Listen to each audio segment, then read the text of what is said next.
everyone. I think 2026 පටන් ගන්න මගේ තිබ්බ ලොකු goal එකක් තමයි මම ගොඩක් කාලෙක ඉඳන් ආසාවෙන් කරන්න හිටපු සිංහල short vlogs කරන්න පටන් ගන්නවා අනිවාර්යෙන් මේ අවුරුද්ද කියලා. එහෙම හිතන් හිටියත් ජනවාරි 17 අද වෙනකම් මම ඇත්තටම කරන්න හම්බුනේ නැහැ වැඩත් එක්ක.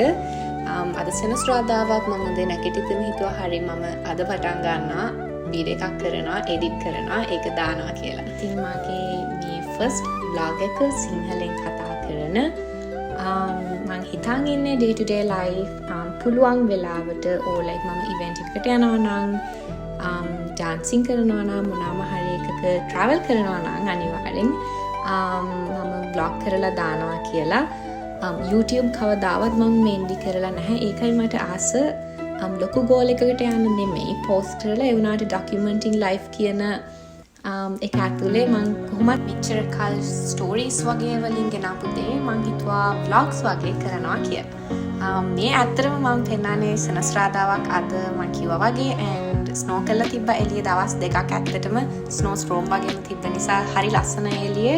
ඉතින් මම coffee එකක් හදාගත්ත උදේම it's a slow morning මොකද මට ලොකු වැඩක් තිබ්බේ නැහැ දවසට plan කරලා. ඉතින් වෙලාව තිබ්බා and එළිය ඇත්තටම සීතල වුණෙත් නෑ. ඇත්තටම මෙහෙම ඇඳගෙන shape එකේ balcony එකට යන්න පුළුවන්කමක් තිබ්බා. මොකද මං හිතන්නේ snow කරපු ගමන් චුට්ටක් දැන් snow නැති වෙච්ච ගමන් වගේ තමයි මේ වීඩියෝ එක ගත්තේ. ඉතින් ඊළඟ වීඩියෝ එකකින් හම්බෙමු. Bye for now.